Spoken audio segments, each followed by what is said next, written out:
할렐루야. 거룩한 주일, 복된 날, 이렇게 주의 전에 나와서 예배할 수 있는 우리 은혜를 허락하신 주님께 감사를 드립니다. 우리 옆 사람만 우리 한번 바라보시면서 한번 이렇게 인사했으면 좋겠습니다. 성도님은 교회의 보물이십니다. 네, 성도님은 교회의 보물이십니다. 네, 우리 지난주 우리 한재희 목사님께서 말씀을 전해주시고, 우리 그 전주 사도행전 말씀을 보면서 우리가 영적 가족임을 함께 말씀을 나눴습니다. 그래서 가족은 누가 가족이라 부를 수 있겠습니까? 함께 밥을 먹고 식탁을 대하며 가장 편안하고 또 나의 마음 속내를 감추지 않고 다 이야기할 수 있는 그런 나의 든든한 안식처가 되어주는 사람들, 우리는 이를 가족이라고 부릅니다. 그래서 교회는 하우스가 아니라 홈이다. 홈이다. 라는 말씀을 나눴습니다. 자, 오늘 말씀은 이제 에베소서 말씀을 근거로 그 영적인 홈, 그 홈을 어떻게 튼튼하게 세울 수 있는지에 대해서 함께 말씀을 전할 텐데, 특별히 그 중에서도 오늘은 직분에 관해서 한번 말씀을 나눠보려고 합니다. 우리 한국 사람들은 예로부터 감투라는 말을 참 좋아했습니다. 그렇죠? 그래서 이 벼슬을 하는 사람들 이제 쓰는 모자가 달라지죠. 그래서 남들보다 높은 직함이라든지 또는 타이틀, 나의 명예를 드높이는 이런 것들을 참 중요하게 여깁니다. 특히 한국 사회가 더더욱 그런 것 같습니다. 특히 이곳 반둥에서도 이제 비즈니스를 하시는 성도님들 보시면은 사실은 직함이 자기 자신의 신용이자 또 자존심이기도 합니다. 그렇죠. 그래서 어디를 가든지 이제 뭐 대표님, 사장님 이런 소리가 익숙하고 당연합니다.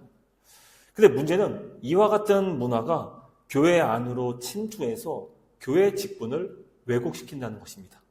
그래서 직분을 세상의 성공을 증명하는 마치 훈장처럼 여기는, 또 신앙의 연자가 이제 한 해를 넘어서 쌓이면 쌓일수록 마치 승진하는 식으로 오해를 하는 경우가 있습니다. 그러니까 이 교회 안에서 영적인 가정을 잘 세우라고 주신 하나님의 거룩해야 될 그 직분이 마치 세상의 직함처럼, 나의 타이틀처럼 여겨져서 이 공동체를 병들게 만든다는 것입니다. 이 직분에 대한 오해는 우리 안에 두 가지 극단적인 태도를 만들게 됩니다. 첫 번째는 회피형입니다. 회피형. 직분을 무거운 짐으로 혹은 나를 옥죄는 쇠사슬로 생각을 합니다. 그래서 이 과거의 직분 때문에 상처를 받았다면은, 그렇잖아요. 이 손살이 치는 거예요. 저 직분 맡으면은 시간도 뺏기고 또 헌금도 더 많이 해야 되는데 저 부담돼요. 좀 못하겠어요. 목사님, 저 그냥 올해는 조용히 예배만 드릴게요. 숨어버립니다. 이게 회피형입니다. 회피형. 마음에 찔리시는 분 계십니까? 따끔하신 분 계세요? 자, 두 번째는 과시형입니다. 과시형. 직분을 계급장으로 여기는 것이죠. 그래서 직분자 명단에 딱 발표됐는데 내 이름이 쏙 빠져 있으면은 속상한 거예요. 혹은 똑같이 신앙생활 했는데 누구는 벌써 집사 되고 안수집사 되고 장로 됐는데 나는 계속 그 직분에 머물러 있으면은 왠지 서운한 거죠. 목사님이 나의 진가를 몰라주신다고 서운한 거예요. 이 교회가 그 지나온 자기의 세월을 인정해 주지 않는다고 무시받는다는 그런 기분을 느끼게 되는 것이죠. 그래서 이 직장에서 마치 직함이 올라가듯이 승진하는 것처럼 교회에서도 시간이 지나고 내가 봉사하면 할수록 대접받는 위치에 올라가야 한다는 생각을 갖게 한다는 것입니다. 사랑하는 성도 여러분, 왜 우리 안에 이와 같은 마음이 생길까요? 왜 어떤 분은 도망가려고 하고 또 어떤 분은 이 직분에 대해서 욕심을 내는 것입니까? 그것은 바로 직분의 본질을 오해하고 있기 때문입니다. 그래서 이 직분은 과시하라고 내게 주신 것이 아니에요. 대접받으라고 내게 주신 것은 더더욱 아닙니다. 이것을 가지고 자랑하거나 교만에 빠지면은 그건 주의 뜻이 아닌 것입니다. 반대로 이 직분을 어떤 교회의 노동이나 의무로 생각하는 것조차도 그것도 결국 주의 뜻이 아니에요. 직분 받는다는 것이 너무 부담스럽고 이것이 지치게 만든다면은 그 역시도 직분에 대해서 오해를 하고 있는 것입니다. 성경이 말하는 직분은 계급이 아닙니다. 그렇다고 무거운 짐도 아닙니다. 오늘 성경 말씀을 통해서 승리하신 우리 주님께서 죽으시고 부활하셔서 하늘 승천하심으로 그분이 이루신 그 승리 가운데 우리에게 나눠주신 영광스러운 선물임을 우리는 기억해야 될 것입니다. 그래서 특별히 이 교회, 이 직분은 영혼을 보호하고 교회를 세우도록 우리에게 주신 선물입니다. 선물. 그래서 오늘 말씀을 통해서 직분에 대한 오해를 우리 씻어내시고 그 하나님께서 내게 맡기신 그 직분이 얼마나 소중하고 축복이며 그것이 영광스러운 하나님 나라에 있어서 얼마나 영광스러운 일인지를 기억하시는 또 깨닫는 시간이 되기를 간절히 소망합니다. 할렐루야. 자, 그렇다면 성경이 말하는 직분의 그 정체는 무엇일까요? 오늘 에베소서 4장 11절 말씀 우리 같이 한번 한 목소리를 읽겠습니다. 시작. 그가 어떤 사람은 사도로, 어떤 사람은 선지자로, 어떤 사람은 복음 전하는 자로, 어떤 사람은 목사와 교사로 삼으셨으니. 아멘. 자, 우리가 주목해야 될 단어는 맨 첫 번째 나왔던 단어 그입니다. 그. 자, 여기서 그는 누구일까요?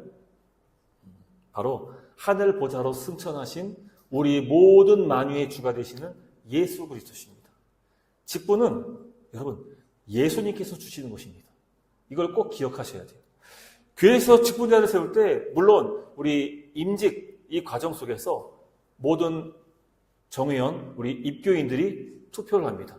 그렇죠? 직분자 선출을 위해서 투표를 하고 또 당회 임명을 거쳐서 직분자로 세워집니다.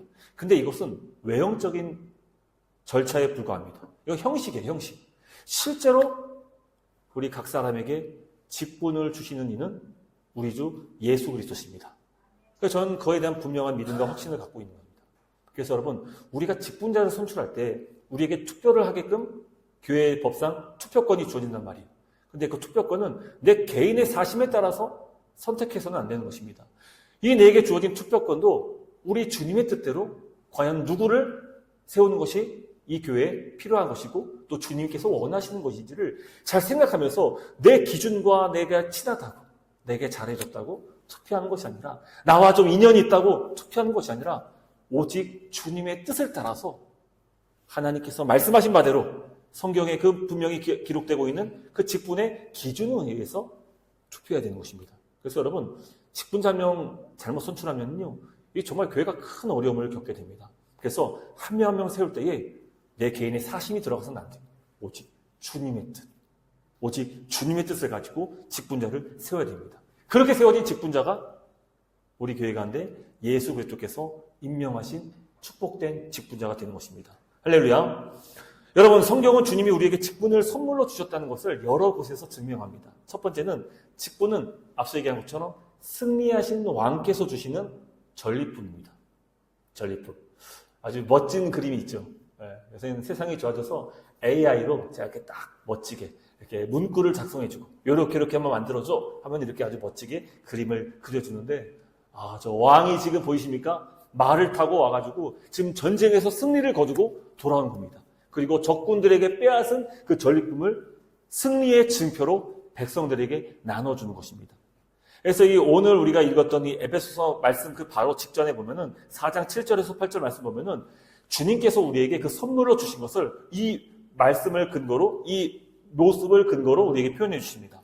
그래서 전쟁에서 승리한 왕이 성으로 돌아와서 백성들에게 전리품을 나눠주듯이 이 승리의 증표로 전리품을 나눠주셨지, 이 직분은 사탄과의 전쟁에서 완승하신, 승리를 이루신 우리 주 예수 그리스도께서 하나님 백성에게 나눠주시는 전리품이자 선물이라는 것입니다. 또 두 번째는 주님의 주권적인 선택입니다. 그래서 요한복음 15장 16절 말씀 보면은 예수님께서 이렇게 말씀하십니다. 너희가 나를 택한 것이 아니요 내가 너희를 택하여 세웠나니. 분명히 말씀하시는 것이죠. 저 찬양 인도 좀 하겠습니다. 저 교사 좀 하겠습니다. 마치 이렇게 해서 교회의 직분이 세워지는 것 같지만 아니, 그 모든 주의 섭리 가운데에 주님께서 우리를 부르신 것이고 그 내가 자원하는 심령 또한 주님께서 내게 허락하신 것입니다. 할렐루야. 그래서 영적으로 보면은 직분은 주님께서 먼저 나를 세우신 것입니다. 그리고 세 번째는 성령의 인치심입니다. 사도행전 20장 28절 말씀 보면은 바울은 에베소 그 교회 감독들에게 이렇게 권면합니다. 성령이 여러분을 감독자로 삼았고, 누가 에베소 장로들을 감독자로 세웠다고요? 성령께서. 그리고 하나님이 자기 피로 사신 교회를 보살피게 하셨다라고 말씀하십니다. 그렇습니다. 우리의 모든 직분은요, 그냥 사사로이 주어진 것이 아닙니다. 일할 사람이 없어가지고 일할 일꾼을 위해서 세운 것이 결코 아닙니다. 주님이 세우신 것이고 주님께서 나를 명하시사 오늘 직분으로 직분자로 선출해 주신 것입니다. 할렐루야. 그래서 여러분 기억해야 돼요. 우리가 직분 받은 것 때문에 사람 앞에서 우쭐댈 것이 전혀 없는 거예요. 이게 나의 명예를 드높이는 것이 결코 아닙니다. 왜요? 내가 잘나서 직분을 받은 것이 아니기 때문입니다. 반대로 두려워하지도 말아야 합니다. 왜 그렇습니까? 나를 부르신 주님께서 능력 또한 함께 주시기 때문입니다. 할렐루야. 사랑하는 반석교회 성도 여러분, 하나님이 우리를 목사로, 또 장로로, 권사로, 집사로, 교사로, 기타 등등 모든 부서장으로 하나님께서 우리를 세우신 이유는 하나입니다. 바로 우리의 명예를 높이기 위해서가 아니라 또는 우리를 고생시키고자 하신 것이 아니라 바로 반석교회라는 영적인 가정을 잘 돌보고 세우고 또 그 일을 잘 할 수 있는 적합자에게 하나님께서 그 직분을 우리에게 주셔서 이 교회를 통하여서 수많은 영혼들에게 복음이 증거되도록 우리를 세우셨습니다. 여러분 꼭 기억하시기를 주님의 이름으로 축복합니다. 그러므로 오늘 이 시간부터 우리 직분에 대한 오해를 좀 떨쳐내기를 원해요. 직분 욕심내지 마십시오. 그거 욕심낼 게 아닙니다. 그리고 직분 두려워할 것도 아닙니다. 두려워해야 될 대상도 아닙니다. 단지 주 앞에 이렇게 고백하십시오. 주님, 나의 손에 이 귀한 연장을 맡겨주시니 감사합니다. 내게 주신 이 직분으로 제가 잘 섬겨서 주님의 몸된 교회를 잘 세워가겠습니다. 주님 감사합니다. 잘 감당하겠습니다. 이와 같은 건강한 고백이 우리 안에 넘쳐나기를 주님의 이름으로 축복합니다. 자, 두 번째인데 그렇다면은 하나님께서 우리에게 거룩한 직분을 주신 구체적인 목적은 무엇일까요? 자, 오늘 본문 12절 상반절인데요. 이렇게 명확하게 말씀합니다. 이는 성도를 온전하게 하여. 이는 성도를 온전하게 하여. 여기서 온전하게라는 그 단어는요. 하나님의 그 일을 잘 감당할 수 있도록 완벽하게 준비시키고 훈련시킨다라는 그런 뜻을 갖고 있습니다.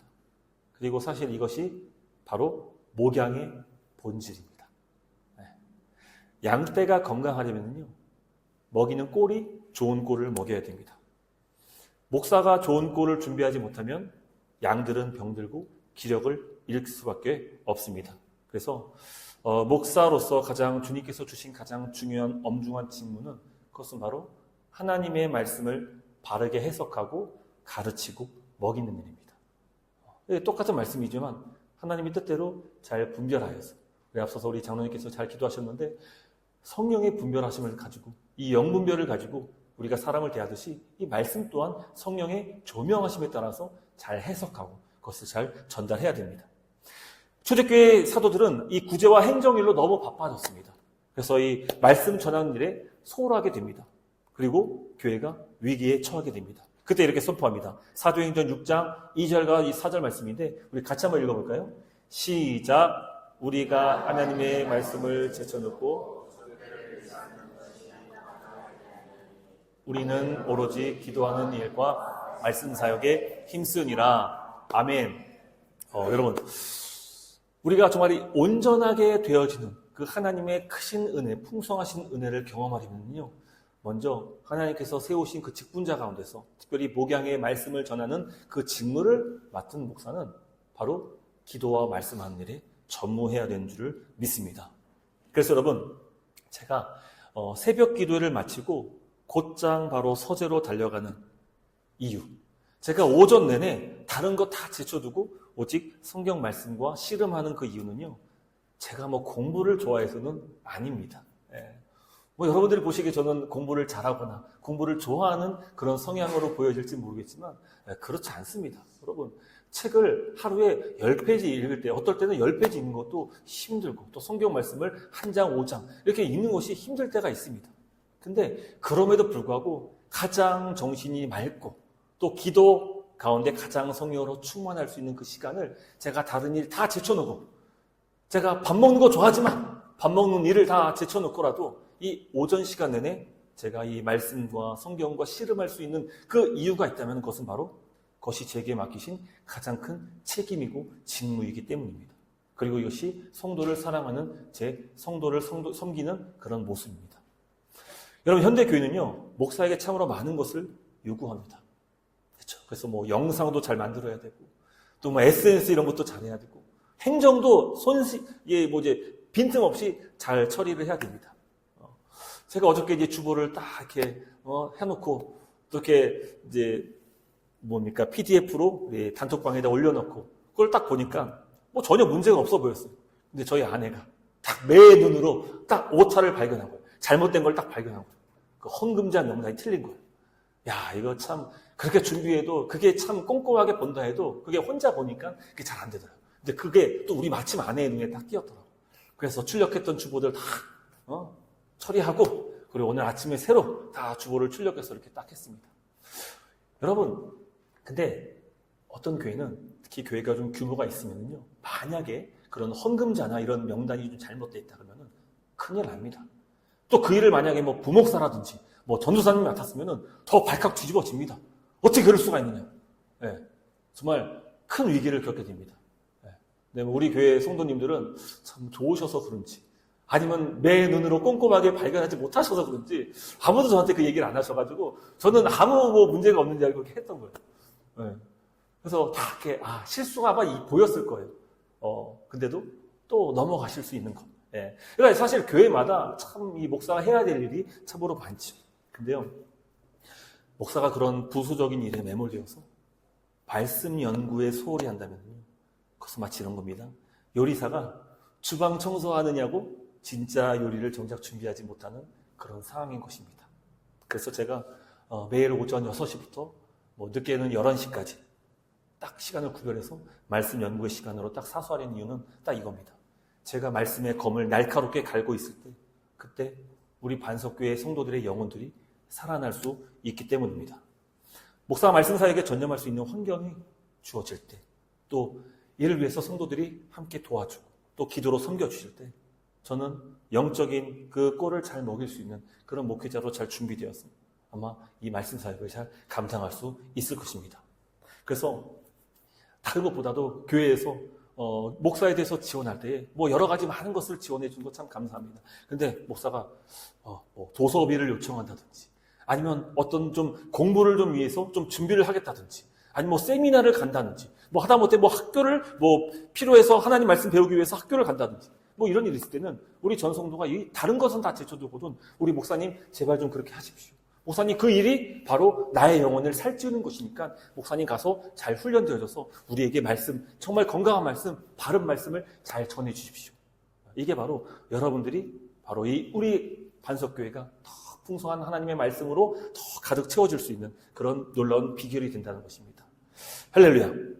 그래서 여러분, 목사가 더 깊어지는 만큼 성도들의 영혼이 더 풍성해진다는 것. 목사가 더 넓게 배우는 만큼 우리 반석교회의 영적인 지평이 넓어진다는 사실을 꼭 기억하시기 바랍니다. 그래서 우리들의 그 온전함이 어떻게 이루어지느냐, 바로 앞서 얘기한 것처럼 말씀을 전하는 사역자로 말미암아 건강한 말씀의 꼴을 먹고 마심으로 우리가 영혼이 더욱더 풍성해지고 온전케 된다는 사실을 기억하시기 바랍니다. 또 한 가지 부탁드리고 싶은 것은요, 이 위대한 설교자 찰스 스퍼전 목사는 누군가 설교의 비결을 이렇게 물었을 때 목사님 어떻게 이렇게 설교를 잘 전하십니까? 라고 이렇게 질문했을 때 그는 교회 지하실로 데려가서 무릎 꿇고 있는, 그리고 기도하고 있는 성도님들을 보여주면서 말했다고 합니다. 저분들이 바로 저의 설교의 원동력입니다. 네. 여러분, 찰스 스퍼전 하면은 설교의 황태자로 불릴 만큼 정말 대단한 사람 아닙니까? 근데 그분이 설교했던 모든 사역 속에서 그의 설교를 잘 힘있게 해줄 수 있었던 그 원동력이 바로 성도님들의 무릎 꿇는 그 기도였다는 것을 여러분 기억하시기 바랍니다. 그래서 부탁드리건데, 우리 토요일 예배가 있는 그 주일 전날 하루는 여러분들이 따로 시간을 구별하여서 새벽 기도회를 나오실 수 있으면 더 좋고요. 따로 시간을 구별해서 우리 드려지는 이 예배를 위해서 기도하고, 특별히 목사를 위해서도 기도할 때, 그때 우리가 더욱더 교회가 영적인 건강한 공동체로 온전해질 줄을 믿습니다. 할렐루야. 또 우리 장로님들과 특별히 구역장군들에게도 부탁을 드리겠습니다. 여러분, 우리 특별히 이제 지난주부터 구역으로 모이지 않았습니까? 이 구역장군들은요, 바로 이 목사를 대신해서 이 구역원들을 잘 목양하는 또 하나의 목사입니다. 목자가 됩니다, 목자. 그래서 이 목사인 제가 말씀의 검을 잘 갈고 있을 때, 특별히 우리 구역장군들, 특별히 또 장로님들은 우리 성도님들이 정말 하나님 말씀대로 잘 살아가고 있는지를 신방하고 또 관심을 갖고 또 함께 또 시간을 내면서 그 일들을 함께 감당을 해 주셔야 됩니다. 그래서 여러분, 이 목사의 그 목양은 혼자 하는 게 아닙니다.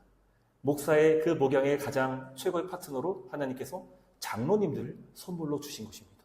그래서 이 장로님들, 특별히 이제 교회법에도 그런 내용이 나오지만 하나님 말씀을 이 주일 강단에서 선포하잖아요. 그러면 이 말씀대로 성도들이 잘 살고 있는지를 장로님들이 돌아보시는 거예요. 그리고 그 목양을 그 장로의 역할, 직무를 가지고 사용하는 것이죠. 그리고 대표적으로 우리 교회 같은 경우는 구역 모임이 아마 그런 모임이 될 것입니다. 그래서 함께 이 장로님들과 이 구역원들이 함께 모임을 갖고 또 함께 말씀을 가지고 서로 이야기하면서 기도할 때, 그때 우리 교회가 더욱더 온전해질 수 있는 것입니다. 그러니까 말씀을, 좋은 말씀만 듣는다고 내가 온전해지는 게 아니에요. 그 들은 말씀을 가지고 잘 살아갈 때, 그리고 그 역할들을 우리 장로님들과 또 구역장분들이 함께 동역할 때 우리 교회 모든 성도님들이 구석구석 사각지대가 없이 다 모두가 다 은혜의 꼴로 말미암아 더욱더 풍성함으로 온전해질 수 있는 것입니다. 할렐루야. 특별히 제가 2월부터 이제 대신방을 시작합니다. 저기 딱 나오죠. 대신방을 시작합니다. 저는 이번 신방을 통해서 우리 성도님들의 가정을 방문하면서 우리 성도님들에게 어떤 말씀의 꼴이 필요한지를 한번 신방하면서 또 듣는 시간을 가지려고 합니다. 그리고 목사와 장로, 이 집사가 이 각자의 자리에서 말씀을 중심으로 하나가 될 때 우리 반석교의 모든 지체들이 비로소 회복되고 온전하게 될 줄 믿습니다. 자, 마지막입니다. 이 목회자와 장로가 하나님의 말씀으로 성도들을 온전하게 세우면요, 그 다음에는 어떤 일이 일어날까요? 12절 말씀입니다. 같이 한번 읽겠습니다. 시작. 이는 성도를 온전하게 하여 봉사일을 하게 하며 그리스도의 몸을 세우려 하심이라. 아멘. 뭐라고 말씀합니까? 봉사일을 하며 그리스도의 몸을 세우려 하심이라. 우리는 흔히 봉사라고 하면은 뭐 주방에서 열심히 일을 하시고 또 밥을 지으시고 또 청소를 하시고 미화를 하시고 차량 안내를 하시고 이런 기능적인 역할만 떠오르게 됩니다. 물론 그것도 봉사가 맞습니다. 근데 성경이 말하는 봉사는 좀 더 훨씬 넓은 그리고 영광스러운 의미를 담고 있습니다.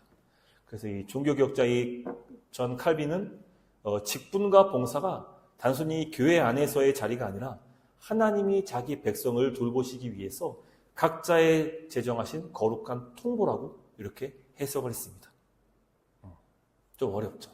그러니까 이 봉사는요, 결국은 우리 주님께서 원래 하시는 일들이지만 그 일들을 직분자들에게 맡긴 거예요. 그래서 이 교회는 크게 두 가지 직무가 있습니다. 하나는 다스리는 일이 있고요. 또 하나는 섬기는 일이 있습니다. 근데 이 모든 다스리는 일은 바로 이제 목사와 장로가 하는 일이고, 이 섬기는 일은 이제 집사가 하는 일입니다. 근데 원래 이 목사와 장로와 집사의 원형이 되시는 분은 우리 주 예수 그리스도십니다. 그래서 우리 예수님은 대목자장이 되십니다. 대목자장. 그리고 대집사장이 되십니다. 그래서 이 교회를 온전케 하기 위해서 사역을 하시죠. 근데 그분이 직접 사역을 하시느냐? 아니요. 직분자를 통하여서, 성도들을 통하여서 교회를 세워나가시는 것입니다. 그래서 여러분, 우리에게 맡겨진 그 봉사는요, 예수님께서 하시는 아주 귀하고 정말 꼭 필요한 일이라는 것을 기억하셔야 됩니다. 그것이 바로 우리 직분, 그 봉사의 의미라는 것입니다. 세계적인 지휘자 레너드 번스타인에게 한 기자가 이렇게 물었다고 합니다. 오케스트라에서 가장 연주하기 어려운 악기가 무엇입니까? 근데 번스타인은 주저없이 대답했습니다. 제2 바이올린입니다. 제1 바이올린을 하려는 사람은 많지만 똑같은 열정으로 제2 바이올린을 켜줄 사람은 찾기 어렵기 때문입니다. 하지만 제2 바이올린이 없으면 오케스트라의 화음은 결코 완성되지 않습니다. 사랑하는 성도 여러분, 이 봉사라는 것이, 이 성경에서 말하고 있는 그 봉사라는 것이 바로 이와 같습니다. 비록 잘 눈에 띄지 않는 그런 자리일지라도 어쩌면 저 주방 구석일지라도요. 아무도 나를 알아봐 주지 않는 그런 기도의 자리일지라도요. 우리들이 쏟는 그 헌신이 바로 우리 교회 반석교회를 잘 건강하게 세워나가고 자라게 하는 그 생명력이 되는 것입니다. 그래서 여러분, 직분이 없으니까 나는 봉사하지 말아야지. 아니요. 직분보다 하나님께서 우리에게 더 먼저 주신 것이 있습니다. 우리 교회를 잘 섬기기 위해서 우리에게 먼저 허락하신 것이 있습니다. 그것이 뭐냐? 바로 은사입니다. 은사. 그래서 우리는 교회를 섬길 때 은사와 직분을 가지고 섬기는 것입니다. 여러분, 직분자가 일하는 교회는요, 반쪽짜리 교회예요. 직분자만 일하는 교회, 반쪽짜리 교회입니다. 성도는 다 하나님께서 교회를 세우도록 은사를 받았습니다.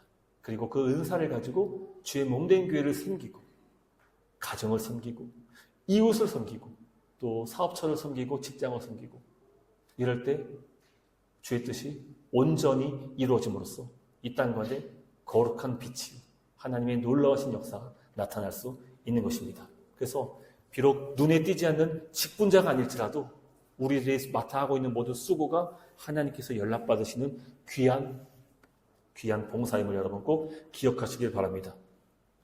유럽의 한 오래된 성당 그 천장 구석에는 아무도 볼 수 없는 곳임에도 불구하고 정교하게 조각된 천사상이 있다고 합니다. 저 높은 곳인데 아무도 보는 사람 없는데 아주 잘 만든 천사상이 있다고 합니다. 사람들이 아니 왜 저에게 보이지도 않는 저 높은 곳에 이토록 정성을 들여서 만듭니까? 라고 조각가에게 묻자 이렇게 조각가가 대답했다고 합니다. 하나님이 보고 계시기 때문입니다. 하나님이 보고 계시기 때문입니다. 나는 지금 건물을 짓는 게 아닙니다. 나는 지금 성전을 꾸미는 게 아닙니다. 바로 주님의 몸을 세우고 있는 것입니다. 할렐루야. 그래서 여러분, 사람에게 인정받으려고 하는 모든 행위는 물론 그것도 값지고 귀합니다.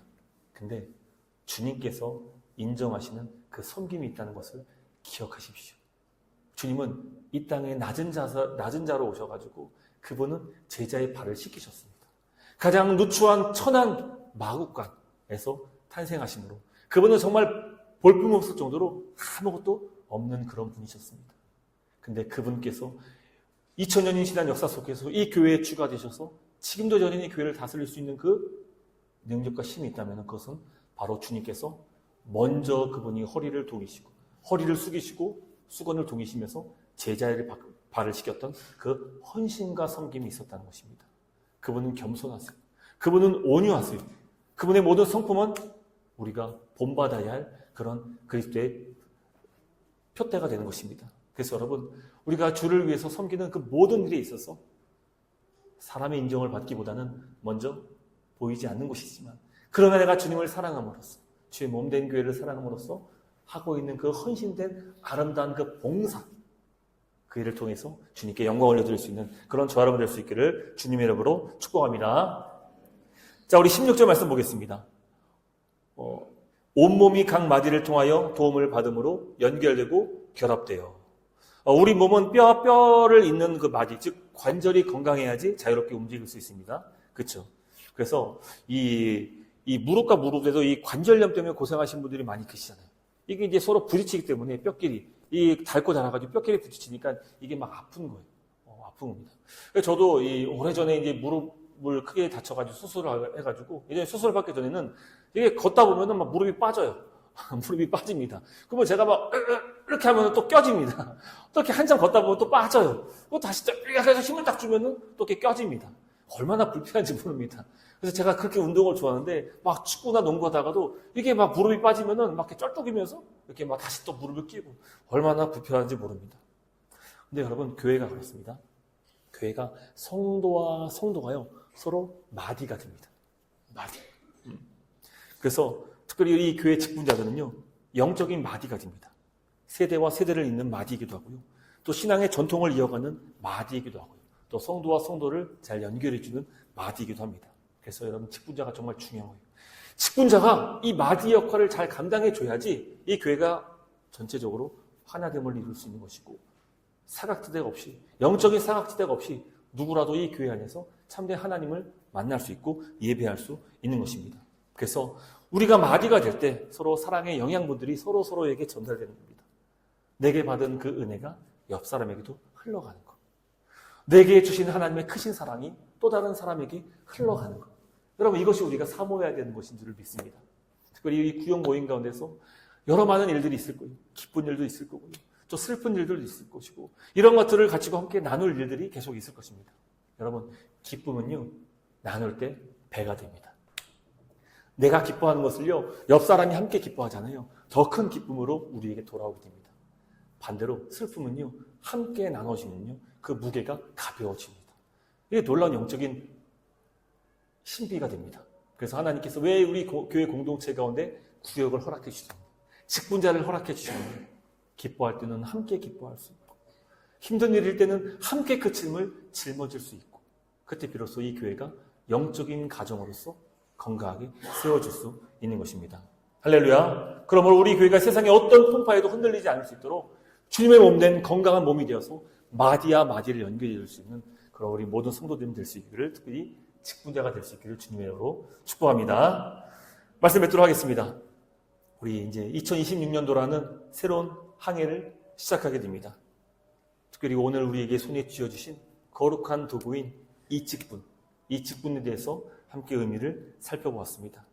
저는 세 가지 그 장면들을 여러분들에게 좀 남겨드리고 싶습니다. 첫 번째는, 여러분, 직분은요, 승리하신 주님께서 우리에게 주신 거룩한 선물임을 꼭 잊지 마시기를 바랍니다. 세상 사람들은 직함을 요구합니다. 명함을 요구합니다. 얼마나 높은 자리 위치에 있는지를 우리에게 요구합니다. 하지만 직분은 다릅니다. 직분은 그에게 내게 맡겨주시는 그 직분은요, 감투가 아닙니다.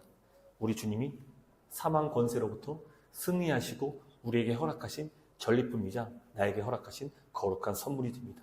그래서 이 내게 주신 직분을 소중히 여기심으로, 아, 주님이 나를 믿고 내게 직분을 맡겨주셨구나. 하다못해 작은 일일지라도요, 그 교회 안에서 이루고 있는 그 작은 일일지라도요, 나를 주님께서 넌 요만큼만 해, 이렇게 주신 것이 아니라 나를 충성되이 여겼어.